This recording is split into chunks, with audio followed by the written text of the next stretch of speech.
দেখতে দেখতে 6টা মাস কেটে গেল। আমি যে বিউটিশিয়ান কোর্সে জয়েন করেছি তারই 6টা মাস আমার কেটে গেল। কিভাবে যে কেটে গেল বুঝতেই পারলাম না। সবার সাথে কখনো রাগ, কখনো অভিমান, কখনো ঝগড়া, আবার কখনো মিল। হ্যাঁ, সবাই মিলে এভাবে 6টা মাস আমরা কাটিয়ে দিলাম। এই 6টা মাসের মধ্যে আমরা সবাই মিলে একটা প্ল্যান করলাম নিজেদের জন্য। মানে আমরা নিজেরা ওই দিন সবাই মিলে ঘুরতে যাব এই প্ল্যান করে।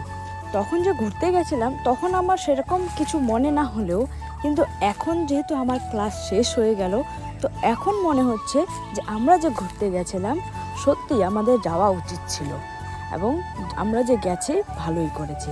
কারণ সবার সাথে যে একটা সবাই মিলে কোথাও যাওয়া, হ্যাঁ, সবসময় এরকমটা কিন্তু হয়ে ওঠে না।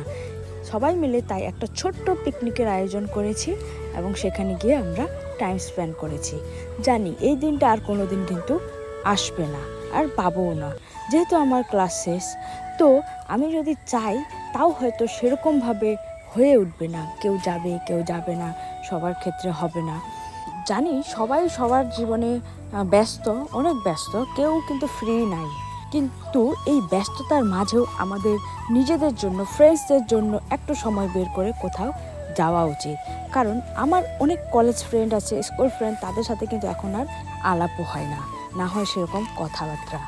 আমার মনে হয় আমরা যখন যে টাইমটাতে চলি সেই সময়টা আমাদের ভালো করেই কাটানো উচিত। কারণ আমরা চাইলেও সেই সময়টাকে আর কোনো দিনও ফিরে পাবো না। কিভাবে যে বছরের পর বছর কেটে যাচ্ছে আমরা বুঝতেও পারতেছি না। তোমরা একবার মনে করো তো সেই স্কুল টাইমের কথা, তোমাদের সেই ফ্রেন্ডসদের কথা। তোমরা মিস করলেও আমরা কিন্তু মিস করিনি। তাই আমরা আজ এখানে একসাথে সবাই মিলে পিকনিক করছি।